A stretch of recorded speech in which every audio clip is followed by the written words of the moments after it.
Tonight with the cruise ship docked in the Bahamas, Chris Jericho's Rock and Roll Rager at Sea is home for AEW Dynamite. Who will be the number one contender for Chris Jericho's AEW Championship? Will it be Jon Mxoley and his one eye? Or will it be the Bastard Pack tonight on Dynamite? We also got MJF and Cody, and tonight, MJF, he went swimming in the Bahamas. And the big one, the AEW Tag Team Championships will be on the line. Kenny Omega and Adam Hangman Paige, they battle SCU, who will come out as the AEW Tag Team Champions. All this plus so much more, sponsored by Blue Chew, right here for AEW Dynamite on Off the Script.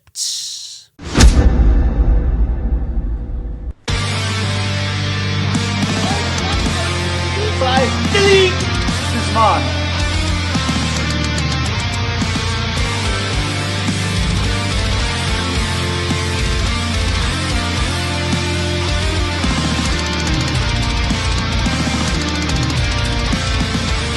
Alive with people still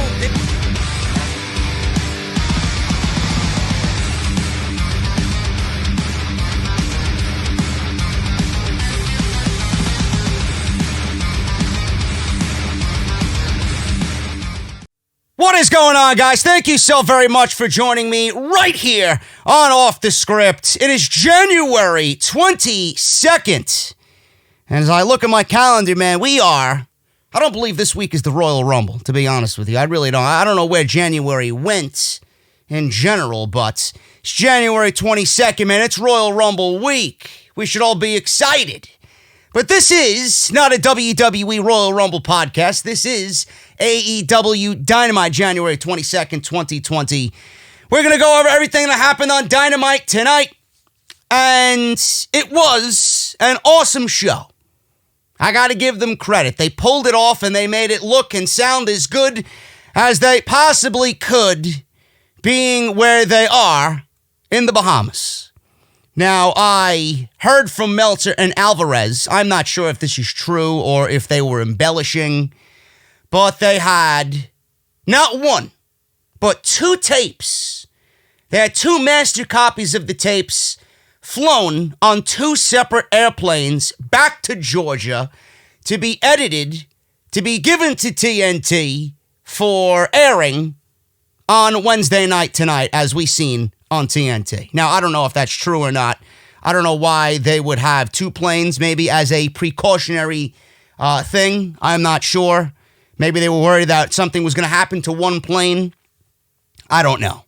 I don't know if that's true or, like I said, they were embellishing, but they were in the Bahamas and they made it sound and look as good as they possibly could.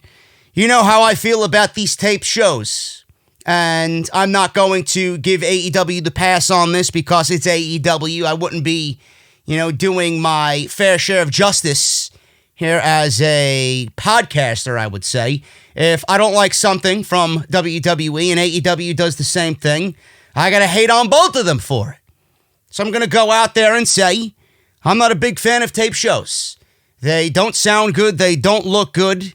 They come off as cheap.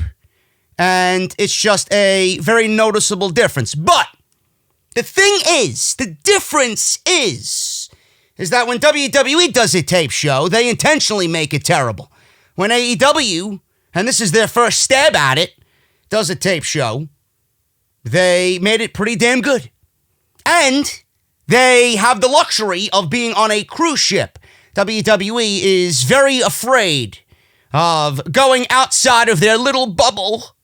Their little bubble. They can't escape their little bubble. Oh my God.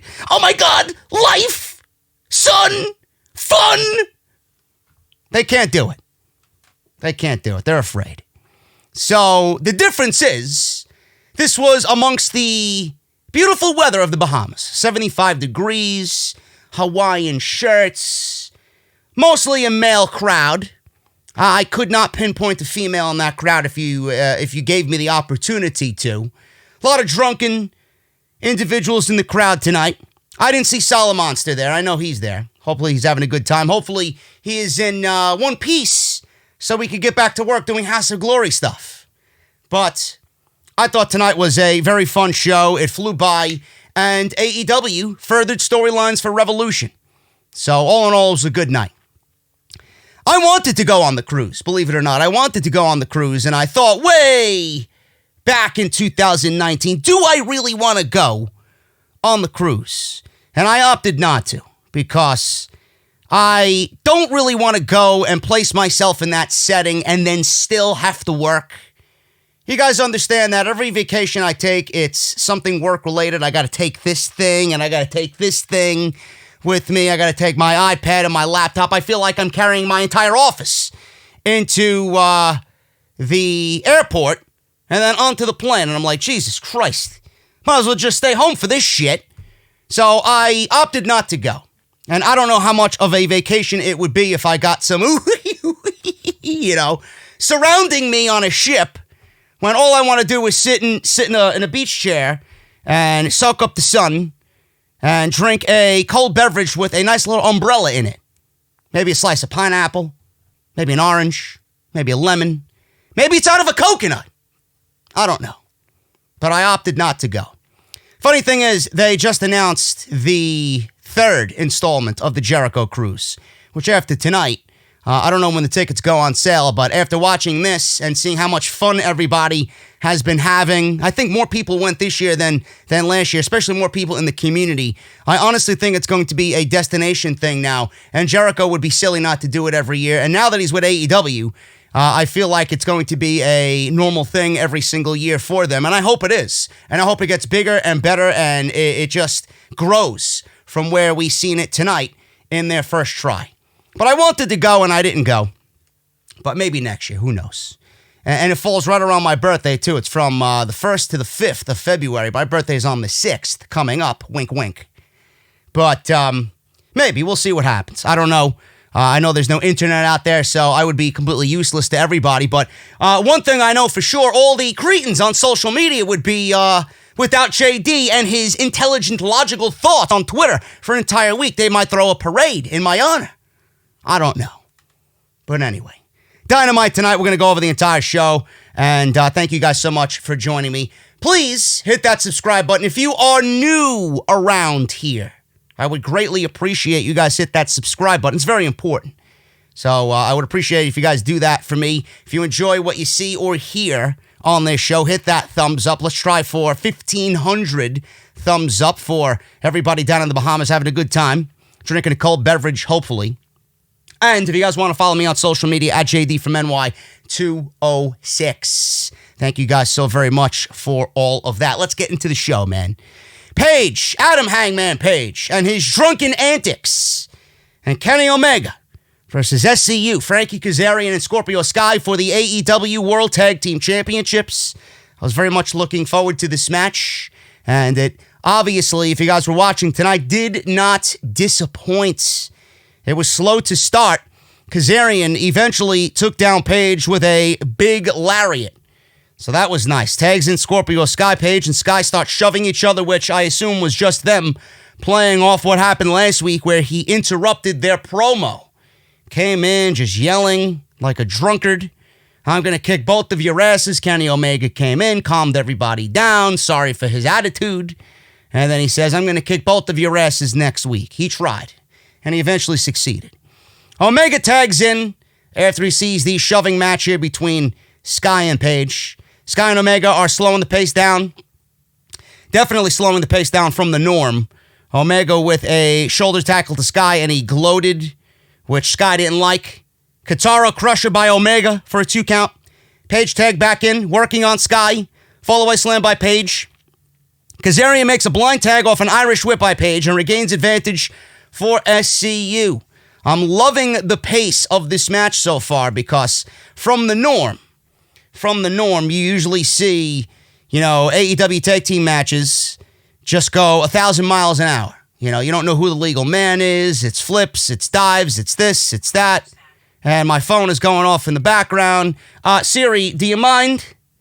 I don't know what it is with this technology, man. See? I seem to be having trouble hearing you. I don't know if you guys can hear that. My iPhone just went off. I didn't even mention anything. Maybe she don't like SCU. I don't know.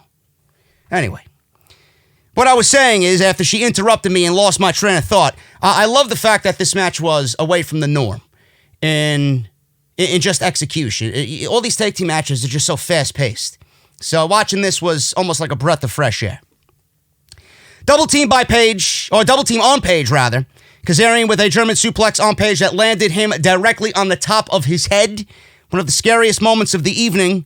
Landed literally right on the top of his head. He's lucky if that was completely in either direction or off by just a little bit, he would have been paralyzed, no question. Omega breaks up the pin, which wasn't even a 1 count because he wanted to give Paige time to rest. Maybe he thought in that instance that, that was bad. Let's get this guy out of there.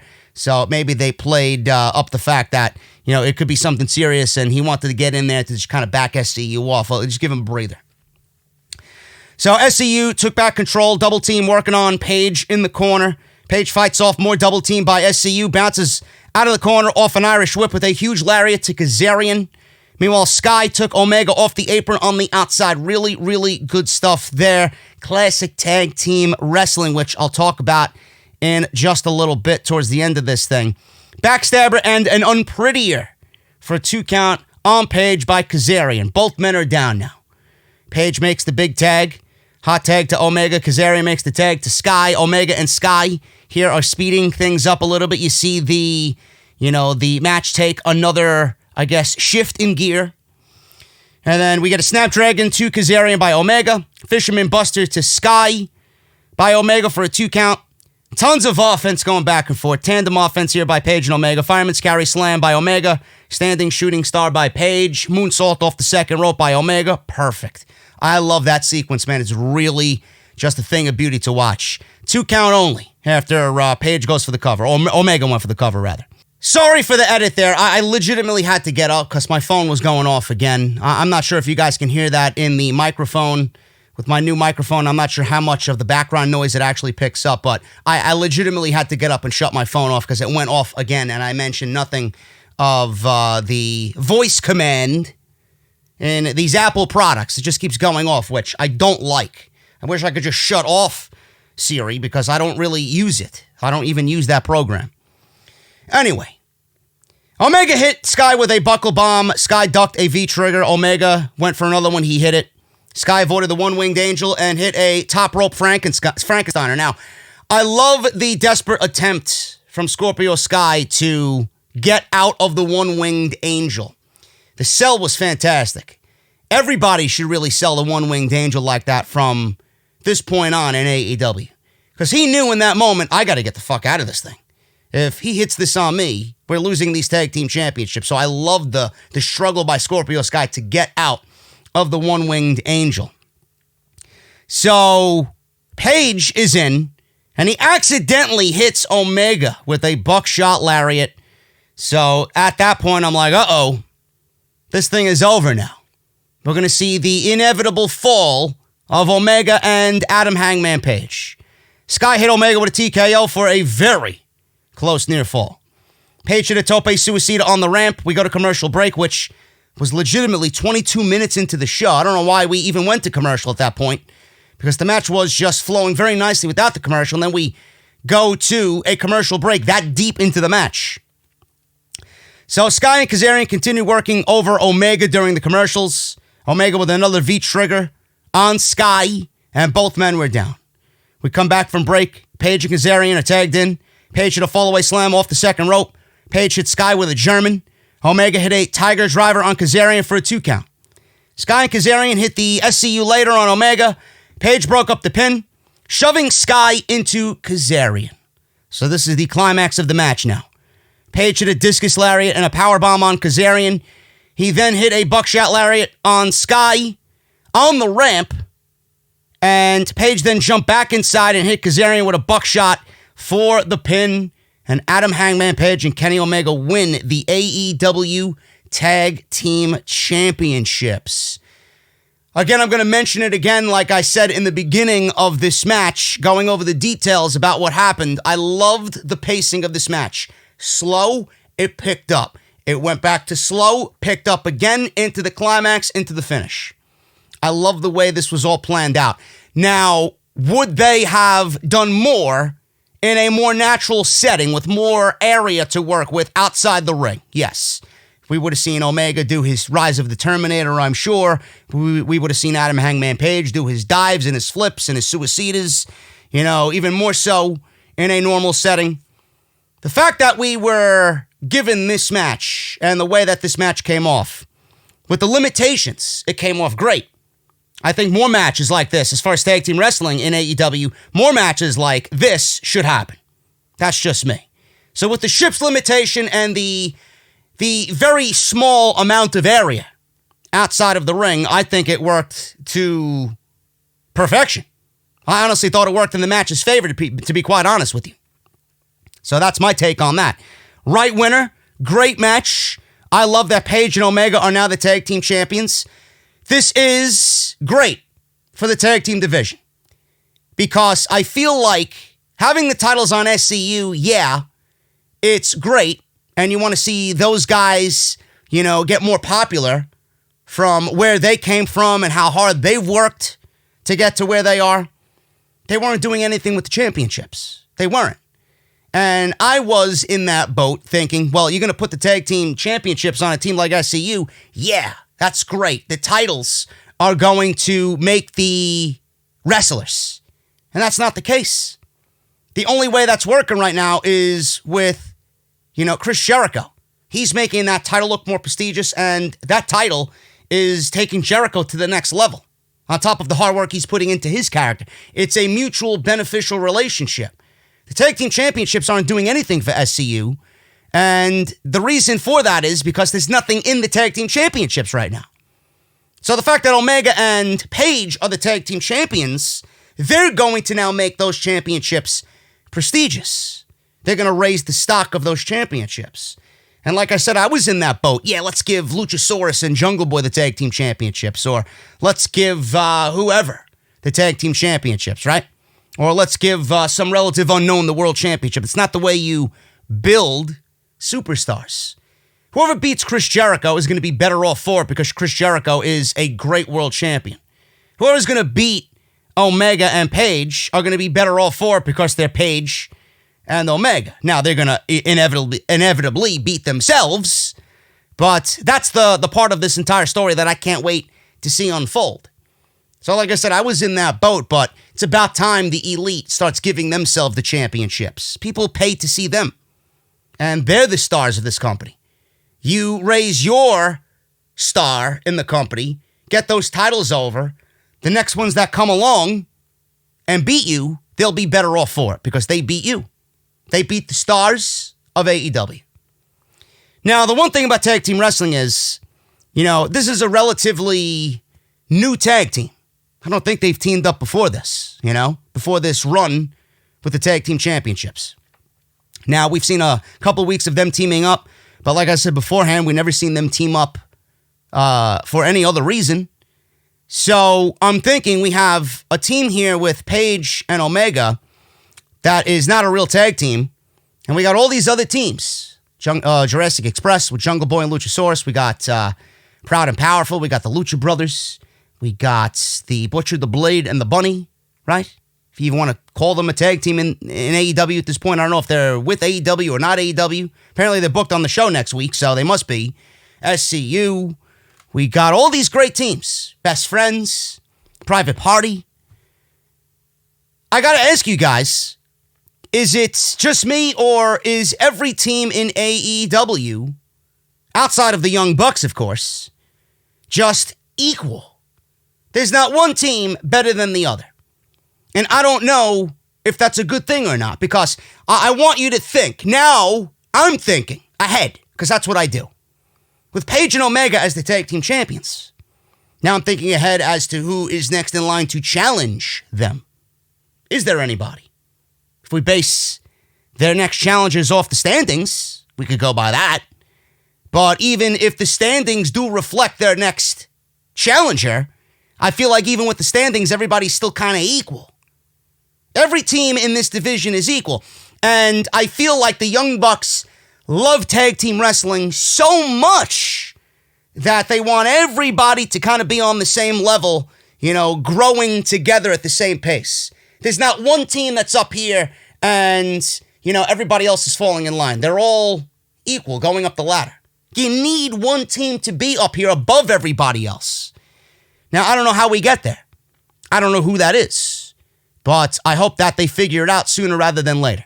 And that's not even the instance. I don't even give a shit about who the next in line is to challenge Omega and Paige, because Omega and Paige are going to beat themselves. That's the story. How it happens, when it happens, the attitude of Adam Hangman Page was riddled throughout this entire show. So I can't wait to see how everything just burns to the ground. Call me a negative Nancy or a fucking evil fuck, but I can't wait to see it happen. It's been building. And you know that they're eventually going to do battle. When, where, how, I don't know. It's great. Can't wait to see it. But this was the right outcome, and this was definitely the way that they had to go. They are the new tag team champions, and it gets a seal of approval from me. Priscilla Kelly and Dr. Britt Baker. I wouldn't mind if she worked on my teeth. I could use a cleaning. But I do mind when she's in the ring. No good. No good. I gotta do this. I'm sorry, doctor. I'm sorry. No good. Just no good. I don't know what else you want me to say. That sound effect says it all. Priscilla Kelly. More of Priscilla Kelly, please. Please. Please. Sign her. Now, I know she's very good. She was very good in the one WWE match that I seen. She was in the Mae Young Classic, the last Mae Young Classic. She was very good. She didn't have red hair. I got to get used to the red hair, but they call her the, I guess, the devil's favorite harlot or something like that. Or hell's favorite harlot. Fits with the red hair. I mean, she's as white as Sheamus, so the red hair kind of looks a little off when you look at it for the first time, but I get it. But more Priscilla Kelly, please. And that is Darby Allin's wife, I believe, if I'm not mistaken. So if you guys enjoyed that, you got to go through Darby. And I don't think you want to mess with him. Anyway, man, listen. The women's division, I don't want to sit here and rant about the women's division. I would take this any day over the week, over the NyQuil Collective. Thank God we didn't see them on this show, so I guess it's a positive that we got this instead of that. But this was Kelly's AEW debut. Like I said, more of her, please. Britt Baker was looking for some early pin attempts. No luck there. Suplex, tries for another, goes for a cover, 2 count. Priscilla Kelly goes to work on Baker, and we go to a split-screen commercial break. Could have took a whole commercial break during this match, and I would not have minded. So Kelly with a takedown, goes for a cover. Baker recovers, hits a sling blade, which looked awful.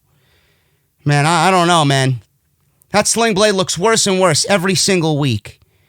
Kelly looks for a knee strike, eats a super kick, which had no intensity behind it whatsoever. Baker with a side Russian leg sweep, gets the lockjaw applied. Kelly tries to reach for the ropes. Baker then kicks the rope, a la Sasha Banks in the bank statement. Rolls through, spins back into the middle of the ring. Baker gets the mandible claw locked in, and Priscilla Kelly taps out. Tony Schiavone's in the middle of the ring after this match. For whatever reason, they wanted to interview Britt Baker in this moment. He said she was very aggressive. I don't know if I'd use that term, Mr. Schiavone. But the finish was a little questionable. Baker took exception to him characterizing her win in the way that he did and questioned her character. Baker said Tony is a big star, and they're proud of him because AEW is now his meal ticket, because before this, you were at Starbucks. The crowd oohed, and the crowd awed. Schiavone was kind of taken back by this comment. Before this, you were just working as a shitty barista at Starbucks. Oh, man, don't tell Seth Rollins that. He might give Schiavone a job. The 392 Cafe might lure him away. I don't know. Rollins could probably pay him just as much as Starbucks, so we don't know. But he might get some better training over there with Seth. He knows everything about coffee. Now, he doesn't know anything about running in the WWE as a babyface. So if Schiavone asked him for tips on that, I don't think that'd go very well. Anyway, I got to get my Seth Rollins jabs in there, man. It wouldn't be JD. It wouldn't be off the script if I didn't. even though he's doing an admirable job at the moment. So Baker said she's a role model, and it's a lot of pressure and a full-time job as a dentist. Don't hate me because I'm beautiful, she said. I'm smart, I'm educated, I'm brilliant. I'm not disagreeing there. I'm a dentist, and I'm the most beautiful woman on this ship. She might be actually right in that instance. I don't know, you might have some Priscilla Kelly takers in the crowd, who might think that she's a better looking woman than Britt Baker. I don't know. You take your pick. So Jim Ross interrupted and said that they've heard enough, and they went to a full commercial break while she was still in the middle of her promo. Now, this was the best part of the entire segment here, and they cut her off. So clearly they have something planned for her, and clearly she's turning heel. Now, I wrote a little something here for you guys because I was in mid-thought watching this Britt Baker promo.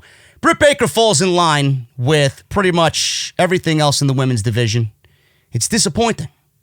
That's the only thing I could surmise watching another women's segment on AEW television. I feel like everything is done in slow motion. Now, I went out of my way to go watch Big Swole and Diamante on AEW Dark. And there was a spot where they tried a bunch of spinning back kicks and leg sweeps and trading blows with one another, ducking and dodging and moving out of the way in some sort of epic fashion, or at least trying to come off in some epic fashion, and they failed miserably at it. Everything looks like it's done in slow motion. Just go out there and wrestle. Stop the theatrics. Stop trying to do so much if you're afraid of it coming off poorly. With Britt Baker, it's trying to do, and it comes off as if she isn't confident enough to do it well. Almost like she's scared. The misdirection of her timing is also very noticeable. It's the one thing I always notice when I watch a match with Dr. Britt Baker. I'm not sure how much time I can give her. I've given her 14 weeks now. 3.5 months. We're going on 4 months of Britt Baker, and we're still as if we're back in week 1. Clearly, they're giving her time to shine, and they see something in her, but I can't really get behind the painfully mediocre presentation that is the Doctor. The Doctor will see you. It's in her theme music. It's in the opening line of her theme song. For my teeth, it would be my pleasure to have her work on my teeth. I could use a cleaning. And I'm afraid of the dentist. But do I want to see the Doctor in a ring? At this point, no. But it's better than the NyQuil Collective. I don't know what needs to be done about Britt Baker, but she is not coming along. And yes, I'm still going to give her time, but you know how obnoxious it is and how lame it is to see everybody say, give her a chance, and we don't see her grow and mature and get better as the weeks go by. I don't know. To me, Britt Baker is all about an entrance. She looks great. She looks the part. That's the sad thing about it. That's the part I don't understand. She looks the part. She looks like a star. She comes out. She's got the jacket. She got a great presentation. Then she gets in the ring, and it's a different story. And then we get to the ending, which her finishing move is great. And then she's not bad on the microphone, but everything that is in between needs to be worked on. She has it. I just need to see more of it in the ring. Guys, remember the days of old when you were always ready to go, right? You were always ready to go no matter what, man. And I know how hard it could be to find motivation to do certain things in life, right? Watching Monday Night Raw, it's tough to get excited about pro wrestling on a Monday. It's tough to get excited about pro wrestling on a Friday. It's just so boring. It's lame. It's lethargic. It's downright depressing. You can't find any excitement during those shows. And I know when you're watching those shows, it's carrying over into the bedroom with the wife, with the girlfriend. It's not good. It's not good at all. Now, I got the solution for you. Now, you can increase your performance. You can uplift your performance. You can find happiness again by using Blue Chew. BlueChew.com. That's like the color blue. BlueChew.com. They bring you the first chewable with the same FDA-approved active ingredients as Viagra and Cialis. You can take them anytime, day or night, even on a full stomach. And since they are chewable, they work up to twice as fast as a pill, so you could be ready whenever the opportunity arises. If you could benefit from more confidence where it counts, Blue Chew is the way to go. It's the fastest, easiest way to enhance your performance. Now, Blue Chew is prescribed online by licensed physicians, so you don't even have to go to the doctor's office or wait in line at the pharmacy, and it ships right to your front door. The mailman won't even know what he's delivering to you. It comes in a discreet package. They're made in the USA, and since Blue Chew prepares and ships direct, they're cheaper than a pharmacy, and best of all, there's no more awkwardness. Right now, I've got a special deal for all my listeners of Off the Script. Visit BlueChew.com and get your first shipment free when you use our special promo code JD. All you have to do is pay the $5, shipping and handling. Again, that's BlueChew.com, guys, promo code JD. Try it for free. It's the better, cheaper, faster choice, and we thank them for supporting AEW Dynamite right here on Off the Script. Chris Jericho, Santana, Ortiz, proud and powerful. My thoughts and prayers go out to Santana. He just recently lost his father, so my thoughts are with him. They went 3-on-3 versus the Jurassic Express. Now, I heard rumors. I don't know where this came from. I think it was Alvarez or Meltzer. Something about Cody in a recent interview saying that they might be adding, I think it was either Cody or Omega. I'm not sure. That they're going to add six-man tag team championships or three-man tag team championships. I don't understand, A, why we're getting so many six-man tags, but why you want to add a championship, you know, like Lucha Underground, like the Trios Championship. I'm not a fan of that. I'm not. We got enough tag team wrestling in the tag team division, the 2-on-2 tag team division. We don't need more tag team championships in the form of a six-man tag team championship. We don't need that. We don't need any trios championship or anything like that. We need a solid secondary singles title because Cody don't like to call it a mid-card title. So I will do no such thing. We need a secondary singles championship. Now, I say this tonight because I read a report from Justin Barrasso on Twitter that Lance Archer, and I'm going to report about this now because I'm going to log into my Twitter account and I want to read you the report from Justin Barrasso about Lance Archer. He could be on his way to AEW. And this is a great thing. Now, if I could find it, I don't know if I like the tweet or not. Let me see. Oh, my goodness, man. I did not like the tweet. Let me go look him up. I want to read the report from Sports Illustrated. Justin Barrasso. You got to deal with me here for a second. Technical difficulties. There we go. New Japan Wrestling's Lance Archer in serious talks with AEW. And the reason I mention a secondary title is because if he comes on in, I think we're going to need a secondary title. Not only him, but Brian Cage is rumored to be coming in too. Those are two big names. Now, Lance Archer's 42 years old. He's 42 years old. Don't mistaken what I'm saying here as, oh my God, he's going to be a game changer. He's going to be a difference maker. No, he's not. Not at the age of 42. But at the age of 42, he's a fucking impressive 42. I've seen the man work.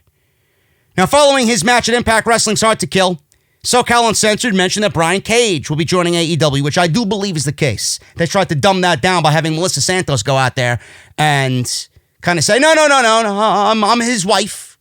You know, nothing happened. You think I would know about it first, right? And she dumbed everything down. So Cage is great. A man that size moving the way he does, not really something you see every day. So if he comes on in, big deal. I love Brian Cage. Cage is only a piece of what is coming soon to AEW, says Barrasso. Another potential acquisition for AEW, Sports Illustrated has learned, is New Japan star Lance Archer. Multiple sources close to AEW confirm that Archer is in high-level talks with the company. He's currently scheduled for New Japan's tour of the United States, which begins Friday in Tampa and runs through February 1 in Atlanta. Archer is coming off a career year in 2019, delivering breathtaking performances in the G1 Climax tournament over the summer. His match with Will Ospreay was fucking amazing. I did see that. So, I do know how good the guy works. I've seen him work with Moxley and Ospreay. I didn't watch anything else from him in that tournament, but that one match I watched with Will Ospreay on that night one, fucking phenomenal. And he earned his first singles title in New Japan, winning the IWGP United States strap. He would instantly bring credibility to every segment and match in which he is placed and add another top-tier talent to the AEW roster. Now, his real name is Lance Hoyt. Had a brief run in WWE as Vance Archer, working on the ECW and SmackDown brands from 2009 to 2010. He then moved to Japan, where he remained until 2015. After a brief period working for Japanese promotion Pro Wrestling Noah, Archer returned to New Japan Pro Wrestling in 2017. He's 6'8". And just imagine a Luke Harper-like pro wrestler in the middle of that ring that is, I would say, when Luke Harper is on, he is very good. But Lance Archer is even bigger than Luke Harper and moves just as good as Luke Harper at 42. The athleticism that this guy has, shocking for his size. You guys know I love those guys who are big like a Drew McIntyre, who are fucking athletic and know how to move in the ring. That's Lance Archer. 42 years old. And a lot of people are saying, why is AEW going to bring in someone like Lance Archer, who is a relative unknown, at 42 years old? We don't know the reason behind that. They need talent. And he is absolutely one of those guys that fits the AEW mold. And I don't know why anybody would turn down Lance Archer. This crowd is going to know who Lance Archer is. And who knows what his mentality is. Maybe he don't want to be in Japan anymore. Maybe he feels like he's kind of hit a ceiling in New Japan. He's 42 years old. You know, that is, to me, relatively young in pro wrestling terms. Now, I don't know what you guys think. He's got a couple of years left in him. Easy, right? I don't see him retiring anytime soon, but he might want to be stateside. He might want to be stateside. He might want to be with a major U.S. promotion before he calls it quits. And he feels like right now is as good a time as ever to sign with a major promotion, make some good money while doing it, be in the States, and work for the second biggest promotion in the pro wrestling world, AEW. Who knows what his mentality is? That's what he might want at this point in his career. Who knows? So that is that. The business is about adaptation. You either adapt or die, Archer told SportsIllustrated.com in December. Sounds like a Triple H line right there. People don't know who I am. They don't understand what I'm capable of or who I'm going to be. Keep doubting me, and I'll keep surprising you. That is the last quote in the article by Justin Barrasso. This is a great pickup if that's the case. I can't wait to see if that is legit or not. And I guess we'll see. You know, a lot of people already, I tweeted it out earlier this afternoon, a lot of people are thinking, you know, if Moxley wins the world title like everybody kind of expects him to, and Lance Archer comes out and they pick up their feud from New Japan on AEW television over the world title, that could be a good interim feud before Moxley goes to Omega. We'll see what happens, man. You know? AEW, I said it, and nobody really picked up on it. I'm telling you right now, AEW is going to be vastly, and I mean that in all capital letters, vastly different in year 2. Come October 2020. This is not going to be the same AEW but probably even before then. All out. Double or nothing. They're not even going to be the same company come Double or Nothing. Everything is going to change. Rey Mysterio, Matt Hardy, Luke Harper, The Revival, Tessa Blanchard. Now, I'm not saying all of these individuals are coming to AEW, but Tony Khan has got some spending money. TNT backed him up for 5 more years. It's going to be very interesting to see what happens with AEW moving on into the year. I'm very happy about that signing, hopefully. Mixed with Brian Cage, mixed with Luke Harper, mixed with Matt Hardy. It's a damn good fucking quad of signings right there. Can't wait to see what happens. Jericho, Santana, Ortiz versus Jurassic Express. I went off on a tangent there. We got the 6-man tag to talk about. Everyone on the boat is singing along to Judas when Chris Jericho came out. Obviously, everybody's drunk and having a good time, so I love the fact that Jericho could come out and everybody sings his theme music. I love the fact also that Jericho and Santana Ortiz both got individual entrances kind of showing off their star power. Yes, they are with the Inner Circle, but Proud and Powerful is their own entity. Jericho's the world champion. Got separate entrances. I like it. Jericho and Jungle Boy started off. Jungle Boy takes him down. Jericho quickly tags out to Ortiz. You know the history between, well, I guess it's a small history. 10 minutes. Jungle Boy lasted with Jericho. Jericho wanted no more of Jungle Boy, so that's that. This was all Jurassic Express from the outset. They first cut off Ortiz with tandem offense, then Santana.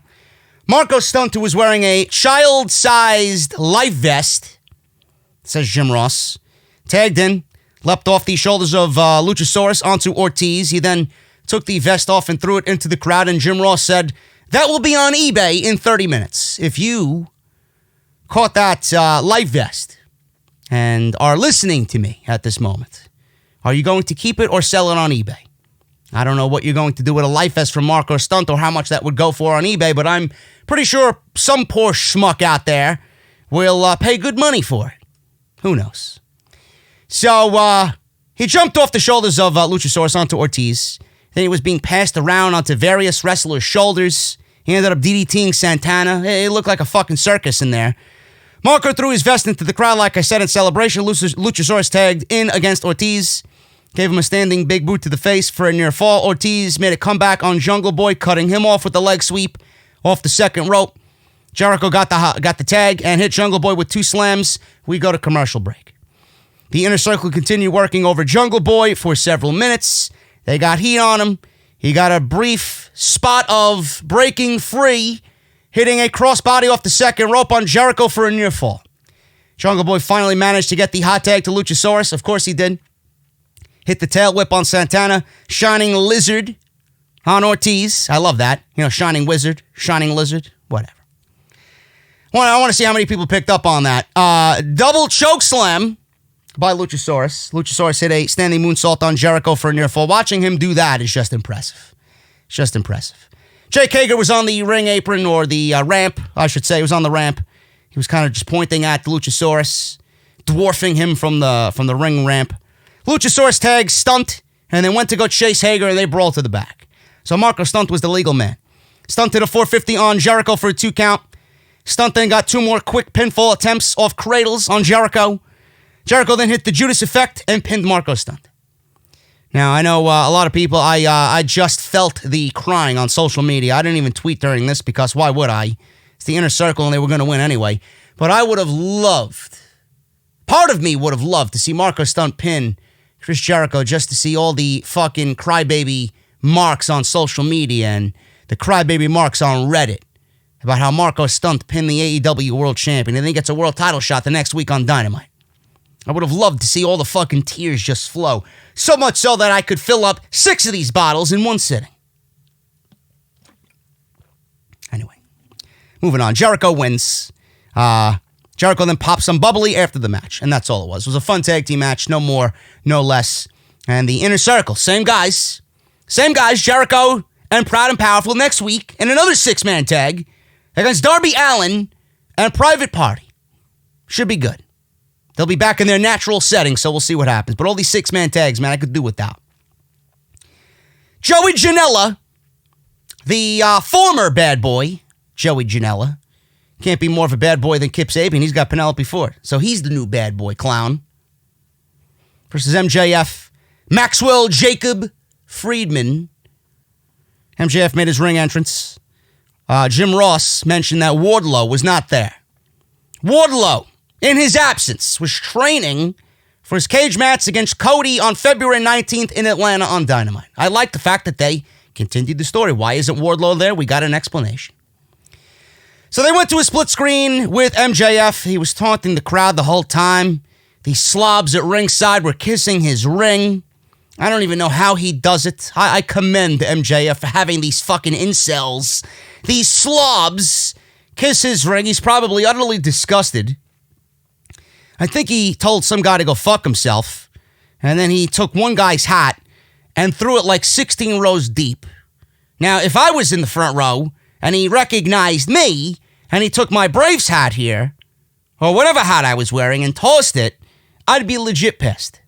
But what could I do? He's MJF, and he's better than me, and I know it. This was basically the backdrop for what happened after the match, which was a promo by MJF on Cody, with Cody confronting MJF on the cruise. These two guys, they traded wrist locks, side headlock takeovers. MJF comically asked for a handshake. Janela slapped it away. MJF spits in the face of Janela, gets slapped. MJF gets sent into the ropes, hangs on, and bails to the ramp almost all the way to the back. He was walking away. He wanted nothing to do with this guy. But Janela stops him. MJF with an eye rake So Janela's back towards the ring. MJF charges and runs towards the ring. Janela back body drops him into the ring with MJF selling like a classic old school heel off of a back body drop. Man, I started laughing. It reminded me of something out of 1990 with the way he was selling a back body drop. Like the Bobby the Brain Heenan playbook is what MJF used to sell this back body drop. Man, it looked great.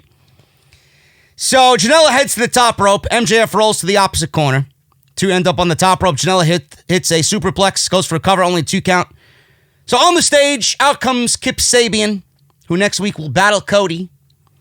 Kip Sabian's out there with Penelope Ford, and they start making out, which distracts Janela for a brief moment. Janela tries for an elbow drop, nobody home. MJF with what he calls the double cross, which is his version of the crossroads. You gotta love it. For the victory, and MJF gets the obvious win here over Joey Janela. And post-match on the microphone, MJF tells the crowd that they love him, and they definitely love Cody. MJF says last week Cody was pretty much a poet with his words.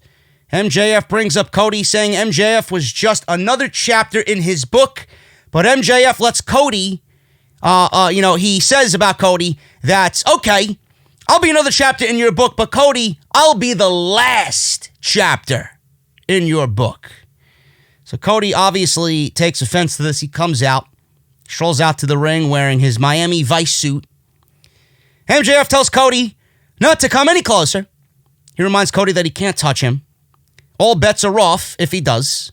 He then makes fun of Cody's lisp, which I started laughing, it's just TV gold. MJF on TV is TV gold anyway, but now he's making fun of Cody's lisp. I can't even imitate it because I can't do it as good as him, and I'm not going to embarrass myself. MJF says he knows Cody wants to talk, and he tries to hand the microphone to Cody, and he drops the microphone on purpose. And then he's like, it slipped out of my hand. Gotta love him.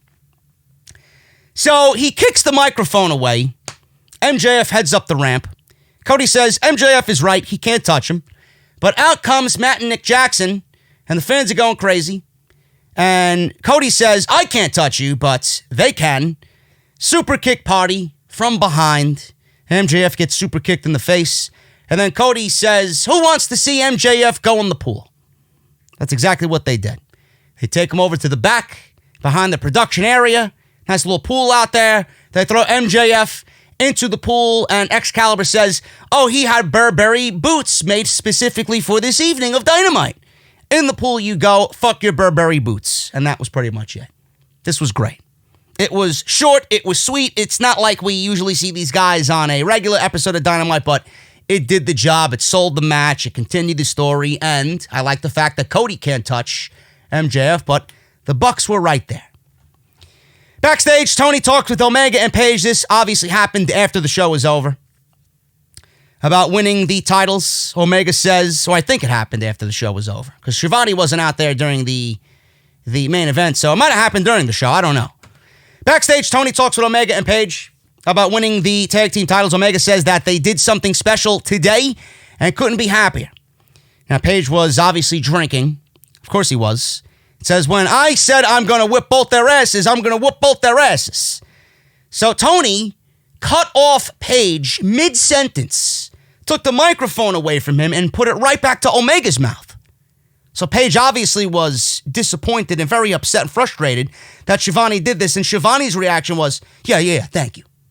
Omega's more important.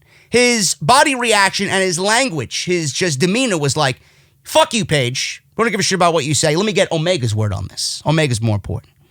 I loved it. So Tony then goes right back to Omega. He asks him about Pac. Omega says in time, while defending these tag team titles, I will give Pac his rematch. But the titles right now are his priority. Paige seems slightly bothered by this. The Young Bucks roll in and celebrate with Omega and give Paige and Omega, the accolades, and they start touching the titles, and it's all that, they're celebrating. Paige then says he's surprised they won the titles before the Young Bucks did, because the Young Bucks even came off that Omega was the star here and Adam Hangman Page was just there. So Paige was so pissed, he's like, you know what surprises me? I'm surprised we actually won the tag team titles before both of you guys did. And he says, I'm out of here with his drink in hand, and he leaves. So that was pretty much it. So the Young Bucks seemed annoyed. Omega tried to smooth everything over with them about Paige. Just leave them be. The inevitable downfall is happening, folks. I can't wait. Main event, Pac, Jon Mxoley, number one contendership for the AEW World Championship. This match happening at Revolution. The winner of this match fights Jericho at Revolution in the main event. Moxley comes through the crowd as always. Epic introductions by Justin Roberts for both. Moxley wore the bandage on his head from last week, selling the effects of the spike attack. Jericho took the spike off his jacket, selling the effects of that spike attack from Jericho last week. Both were battling in the crowd because, of course, they would. It's a fucking cruise ship, so why not? Use every inch of it that you can. Now, there was another cruise ship docked alongside the Jericho cruise. So while they were up there on the upper deck of the cruise, we seen the backdrop of the other cruise. And then fans seen this, and they started chanting to the other ship, "Your ship sucks." Of course they would. I don't know what these people did to deserve a chant of "Your ship sucks." I guess they're not having a good time or as good of a time as these clowns on the Rock and Roll Rager at sea. What did they do? Were they not sitting properly in their beach chairs? Were they not drinking the proper cold beverage out of the proper fruit with the proper colored umbrella? I don't know. But it was funny nonetheless. Of course, these cretins would start chanting, "Your ship sucks." It's a bunch of drunken idiots on a cruise. Shotgun dropkick by Pac. Moxley no-sells it and takes Pac's head off with a lariat. Both men are down. Moxley selling the eye on the way back to his feet. I love that the eye was the focus of the match. Both men trading shots. Pac with a kick. X-plex by Moxley. Cover and a 2 count. Both men back up. Jawbreaker by Pac. He then does an eye breaker. So not only does he do a jawbreaker, but he does an eye breaker. He took Moxley's head, slanted it on the top of his head, and executed a jawbreaker-like maneuver on the eye, which Jericho on commentary said, I guess that was the eye breaker. Gotta love it. Up top now, Moxley fighting off. Shoves Pac off. He flips off the top rope, lands flat on his face first. Moxley still up top, dropped an elbow that looked terrible. And I guess that was him selling the eye because he couldn't see properly, I hope. I know Moxley does a better elbow drop than that, but that just looked awful. And I'm going to attribute that to him selling the eye. So Pac blocked it. Went for the brutalizer. Moxley got out quickly. Several kicks to follow to the eye by Pac. Basement drop kick to the eye again, covering a 2 count. Pac up top. He went for a 450 by Moxley. And he got the knees up and went for a cover and a 2 count. Moxley played possum. Both men up. Moxley with the sleeper. Pac to the ropes. And Moxley with a release German suplex. Moxley down. Pac up top again. Black Arrow missed. And then Pac is holding his shin on the way down. Both men up again. Pac with the super kick. Moxley lands the paradigm shift, and Pac kicks out of 2. Pac rolls to the outside. Moxley follows. Rolls Pac back in the ring. Moxley goes back up top. Pac catches him with a superplex and the brutalizer in the middle of the ring. If Moxley tapped out, I would have wore a Roman Reigns t-shirt on Sunday night, and I would have cheered for Roman Reigns to win the Royal Rumble. If Moxley tapped out here, which I knew he wasn't. I'm just trying to make a joke, and I would never do that. But if he did here, I probably would have, just to live up to the fact that I lost my bet. Moxley shaking his head no, his face all red. He eventually reaches the ropes. Fans were chanting, "Thank you, Jesus." I'm guessing they didn't want Pac to be the number one contender. Pac ripped the bandages off Moxley's face and started punching his eye in frustration. Moxley with an inside cradle for 2. Up. Quickly. Paradigm shift. Nailed it. Went for another one. Cover. 3 count. Moxley wins, and he's the number one contender for the AEW World Championship, as we all expected. Dynamite from the Bahamas comes to a close. This was a very good episode. It was fun. It was different, which I always love. I'm a sucker for these theme shows, man. It's different. I could see this being an every year thing if WWE doesn't sue AEW. But it did feel like a tape show. The sound was not as good as it really is during a live broadcast of AEW. Crowd was minimalized, obviously, being on the cruise, and there was not a lot of ringside area there for the guys to work in. And the commentary was not as clean and crisp as it usually is. But I thought this was a great effort. I thought this was a really fun show. I love the theme shows. I think it gives it a fresh, vibrant, different feel. A break from the norm is always a good thing. I wish WWE would actually use that and do something different. I think everybody would love it. And everybody would be a little bit more at ease, a little bit more easygoing, fresh, loose, different. They don't try any of these new things, man. They're always stuck in their own fucking bubble, which I hate. But anyway, man, this was a great episode of Dynamite. It did the job. Next week, Cleveland, we got another show lined up. I think they're advertising the Bucks versus the Butcher and the Blade and the Bunny. And then we got Cody versus Kip Sabian. And we got Moxley addressing the crowd after winning the number one contendership match tonight against Pac. And then we got Jericho and the Inner Circle, Santana Ortiz versus Darby Allin and Private Party. So that's that. And then obviously Paige and Omega, more to build on that, and we'll see what happens. But thank you guys so very much for joining me here tonight on Off the Script. Make sure you check out my Monday Night Raw review from Monday. There was no AEW Off the Script Elite. There was just no really major news outside that Lance Archer stuff, so I figured I'd save it for the podcast here today. Hopefully there is more news to give you guys a podcast next Tuesday as always. But if you missed my Monday Night Raw review, go and check it out. Links will be down in the description of this very video. And please check out Blue Chew. Get your free sample. BlueChew.com. Code SCRIPT. Actually, no, I'm sorry. It's code JD. I got so many codes that are script that it's tough to remember all these different codes. It's BlueChew.com. Get your free sample. All you got to do is pay the shipping and handling, and that's code JD at checkout, man. But you're not going to need it after Dynamite. You're always happy after Wednesday night. It's something that you say for Monday or Friday because those shows suck. But that's BlueChew.com/JD for your free sample. Hit that subscribe button, thumbs up, and follow me on social media at JD from NY206. Guys, thank you so very much, and I will see you right back here tomorrow afternoon, and we'll talk about NXT, man. It looked like a mini takeover show tonight. Tony Storm versus Io Shirai, Roderick Strong versus Keith Lee, and the Dusty Classic. Undisputed Era versus the Grizzled Young Veterans. Oh my goodness. And then you got the Imperium guys, Eichner and Bartel versus Riddle and Pete Dunne. Holy shit. Can't wait to go watch that. I'll see you guys back here tomorrow afternoon for NXT right here on Off the Script. Have a great night, guys, and I'll see you right back here tomorrow for more content as we talk NXT.